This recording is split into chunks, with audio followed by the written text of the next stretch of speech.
Olá pessoas, tudo bem? Passando aqui para conversar um pouquinho com vocês a respeito do nosso amigo Jacó. Jacó, o enganador, o trapaceiro. Mas eu não quero me prender muito a Jacó, mas sim a Esaú. Esaú que me chamou a atenção dessa vez na leitura da história, né? Porque quando Isaac vai abençoar com a bênção da primogenitura, ele abençoa Jacó, né? E aí Esaú chega e pede a bênção pro pai dele. O pai dele fala que não tem como, porque ele já abençoou Jacó. E aí ele pega e fala: meu irmão me enganou por 2 vezes. Aí eu parei, mas como assim Jacó enganou Esaú 2 vezes? E li novamente a história. Primeiro, que Jacó ganhou esse nome de trapaceiro enganador, mas ele não trapaceou e não enganou. Por quê? No meu ponto de vista, no entendimento que eu tive dessa vez relacionado a essa história. Primeiro, Jacó não enganou Esaú. Porque Jacó, diferente de Esaú, Jacó sempre valorizou o direito de primogenitura. E ele deve ter ouvido da mãe dele o que Deus falou para a mãe dele, que 2 nações brigavam no ventre dela e que o maior serviria o menor. Então, Jacó já trazia, eu creio, eu vejo dessa forma, que como Jacó sempre estava próximo da mãe dele, a mãe dele deve ter contado o que Deus tinha falado para ela quando ele ainda estava no ventre. E ele carregou isso no coração dele. E aí, diferente de Esaú, que nunca valorizou o direito de primogenitura, nunca se importou com a primogenitura. Então, Jacó, vendo isso, ele decidiu comprar de Esaú o direito de primogenitura. E assim ele fez. Ele ofereceu o prato de lentilha: eu te dou o prato de lentilha e você me vende o seu direito de primogenitura. Jacó foi claro, Jacó não enganou Esaú. Agora, mas Juliana, ele enganou o pai dele. Não foi ele. Ele só obedeceu a mãe dele. Porque se você for lá na Bíblia e ler, você vai ver que a ideia veio de Raquel. Veio da mãe dele. E a mãe dele preparou tudo. A mãe dele preparou o guisado, a mãe dele preparou a roupa. A mãe dele que organizou tudo para ele entrar lá e receber a primogenitura. E ele ainda falou: ai de mim, minha mãe, de trazer tal maldição sobre mim. E a mãe dele ainda falou que essa maldição recaia sobre mim. Raquel não, gente, Rebeca.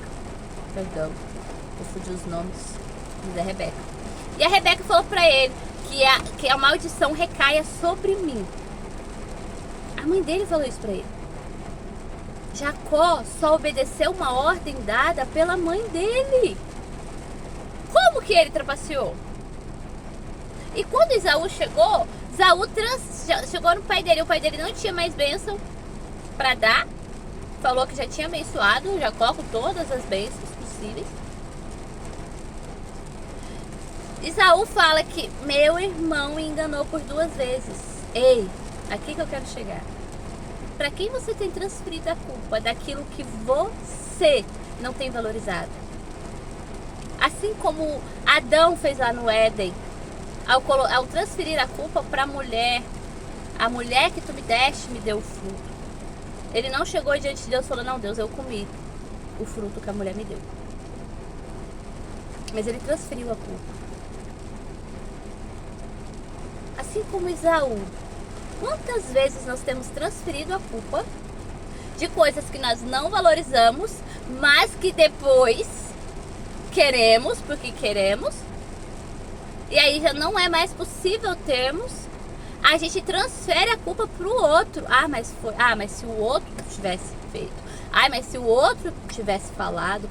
Mas se o outro, transferindo uma culpa que é só sua. Esaú vendeu o direito de primogenitura e depois ainda quis rever o direito de primogenitura.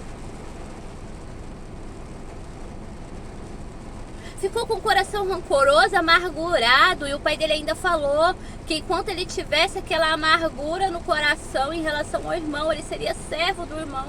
Não que ele serviria ao irmão, mas que ele... Porque Esaú não serviu em momento nenhum o irmão dele. Esaú não foi empregado, escravo do irmão dele. Mas Esaú ficou preso, enraigado, amarrado no irmão, enquanto aquele ódio estava lá, enquanto ele não se desprendeu daquele ódio, enquanto ele não abriu mão, enquanto ele não perdoou. Ele ficou amarrado ao irmão dele.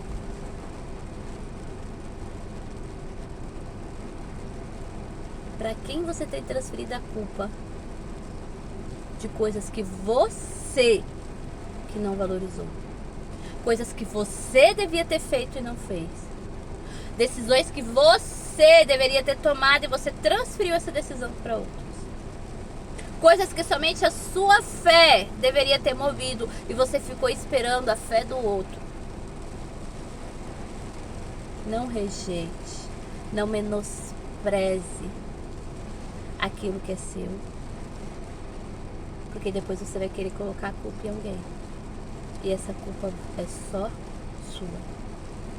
Nós precisamos parar de ficar transferindo a culpa de erros, de escolhas que foram somente nossas para os outros. Nós temos que parar de ficar chamando o outro de traidor e trapaceiro, quando na verdade ele não é. Fomos nós que confiamos naquilo que não devíamos confiar, que acreditamos naquilo que não devíamos acreditar, que esperamos de quem não devíamos ter esperado e que não valorizamos aquilo que deveria ter o maior valor para nós. Chega de transferir a culpa. Assuma as consequências dos seus erros, das suas escolhas. E libere o perdão. Porque só assim você vai ser livre. E olha para você ver que Esaú, além de transferir a culpa por irmão dele, a sequência do texto diz que Esaú foi lá e tomou por mulher a filha de Ismael. Ou seja, ele não assumiu o erro, ele não assumiu a culpa de ter menosprezado o direito de primogenitura, ele não disse pro pai dele que Jacó tinha comprado o direito de primogenitura, disso ele não se lembrou. Aí de pirraça, porque ele agiu como um menino birrento, fez pirraça, foi lá e pegou como mulher a filha de Ismael. Que maturidade do nosso irmão Esaú, hein? Mas quantos de nós temos sido Esaús na nossa casa, no nosso trabalho, na igreja? A culpa nunca é nossa. Sempre foi o outro que trapaceou, sempre foi o outro que enganou, sempre é o outro que nos passa para trás. A culpa nunca é nossa. Que possamos parar e reconhecer a parte que nos cabe dessa culpa. Porque nós temos sempre culpa também. E nós não podemos permanecer nos esquivando da responsabilidade e transferindo a culpa para o outro. Amém? Que você possa refletir nessa palavra. Pega a Bíblia, pega a sua Bíblia, vai lá se você não conhece a história de Jacó e Esaú. Vai lá ler, que o Senhor abra o teu entendimento, que o Senhor abra os teus olhos, os teus ouvidos, e que a palavra do Senhor venha germinar no teu coração, e que você possa ter o entendimento da palavra revelada por Deus ao seu coração. Amém? Porque o Senhor fala conosco. O Senhor fala conosco. Você não precisa de intermediário para Deus falar com você.